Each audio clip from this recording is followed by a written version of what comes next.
নমস্কার দর্শক বন্ধু, আমরা কিন্তু আবার আজকেও হাজির হয়ে গেছি অ্যাস্ট্রোলজার এসকে আবিদকে নিয়ে। এই আবিদ ভাই, যিনি আপনাদের সাথে, আপনাদের পাশে এবং আপনাদের সঙ্গে সব সময় চলেন। আমাদের জীবন চলার পথে যে সমস্ত গ্রহগুলো কিছু ভালো কিছু মন্দ দেখায়, সেরকমই আজকে বুধ গ্রহকে নিয়ে এই অনুষ্ঠান, আলোচনা সবটাই থাকবে। কিন্তু আপনাদের কাছেও একটা রিকোয়েস্ট থাকবে, অনুষ্ঠানটা দেখুন, চ্যানেলটাকে সাবস্ক্রাইব করুন, লাইক করুন, শেয়ার করুন। আর আমরাও চেষ্টা করব আপনাদের সমস্যাটাকে কিছুটা সমাধান করার।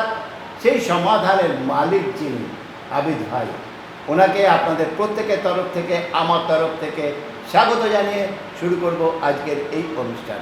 নমস্কার। নমস্কার নমস্কার দর্শক বন্ধু, চলেন আজকে আপনাদেরকে কিছু মিঠুন লগ্ন, যাদের ধরেন মিঠুন লগ্ন তাদেরকে বলবো। যেহেতু মিঠুন এবং আপনার কন্যা লগ্নর অধিপতি কিন্তু বুধ, যেহেতু আজকে বুধের বিষয় বলবো। বুধ কি হচ্ছে? বুধ হচ্ছে একটা বাল্যক প্ল্যানেট, একটা শিশু প্ল্যানেট। তাহলে বুধ কি করে? বুধ যেই ঘরে বসে তাকে ভালো প্রভাব দেয়। যেহেতু বাল্যক বলেন অথবা শিশু বলেন, তার নিজস্ব কিছু নেই, সে যেই ঘরে বসে তাকে ভালো প্রভাব দেয়। ধরেন একটা চোরের সঙ্গে থাকলে তাহলে চোর তৈরি হবে, এটা যদি দেখা যাবে পণ্ডিতের সঙ্গে থাকলে তাহলেও পণ্ডিত তৈরি হবে। তাহলে বুধ কোন কোন ঘরে বসলে ভালো প্রভাব দেয়? ধরেন বুধ যদি শনির ঘরে বসলে খুব ভালো প্রভাব দেবে। বুধ যদি শুক্রর ঘরে বসলে কিন্তু উচ্চস্থ। বুধের আবার সবথেকে কাছের প্ল্যানেট হচ্ছে রবি, তার জন্যেই রবি বুধ বোধাদিত্য যোগ, যেটা রাজযোগ। তাই রাজযোগের মধ্যে বুধের যারা জাতক বা জাতিকারা, তারা প্রচণ্ড ট্যালেন্টেড হয়। বেশিরভাগ আমরা দেখি তারা মার্কেটিং লাইন থেকে জড়িত। যেহেতু বুধ হচ্ছে আমাদের শরীরের মধ্যে কথাবার্তা, স্পেস, যে আমরা কথাবার্তা বলি। এবং বুধ থেকে আমরা কি পাই? বুধ থেকে আমরা বুদ্ধি পাই, ট্যালেন্টেড পাই। বুধ আবার কোন কোন ঘরে বসলে ভালো প্রভাব দেয়? যেমন দেখেন, বুধ আবার পঞ্চম স্থান থেকে যদি গেলে, যেহেতু লগ্ন পঞ্চম স্থান যদি দেখলে তাহলে শুক্রর ঘর, শুক্রর ঘরে বুধ বসলে উচ্চস্থ। আর যারা বুধের জাতক বা জাতিকারা, তাদেরকে বেশিরভাগ আমরা দেখি ট্রেডিং লাইন, শেয়ার মার্কেটে দেখি। তাদেরকে আবার দেখি ভালো একটা অঙ্কতে খুব ভালো থাকে, তাদের সাবজেক্ট বেশিরভাগ দেখি আমরা অঙ্ক। সে একটা ভালো অ্যাস্ট্রোলজার হতে পারে, সে একটা ভালো লয়ার হতে পারে। আমরা বেশিরভাগ বুধের যারা জাতক বা জাতিকারা আমরা এই দেখি। এই বছরটা শনির বছর, শনি বুধ শুক্র এগুলো এক প্ল্যানেটের মালিক, বন্ধু প্ল্যানেট।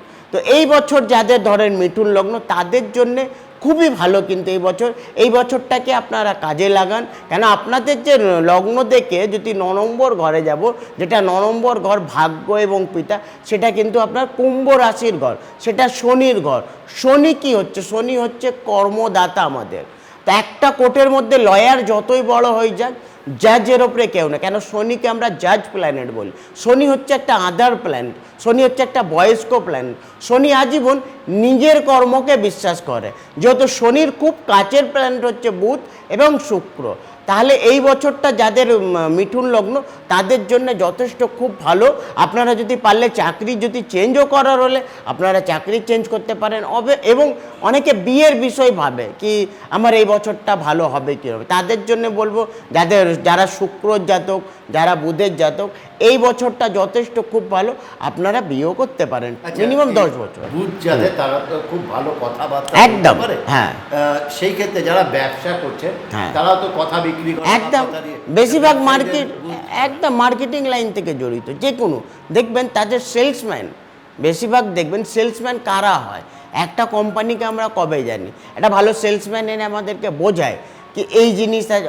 আমরা তো অনেক রকমেরই জিনিস দেখি, কিন্তু একটা ভালো যে সেলসম্যান, তাদের টোটাল কিন্তু বুদ্ধির ওপরে ডিপেন্ড করে। তো তার জন্য আমি দেখি বেশিরভাগ যারা বুধের জাতক বা জাতিকারা, তাদেরকে দেখি আমি ট্রেডিং লাইন, শেয়ার মার্কেট থেকে তারা অনেক ভাগ জড়িত।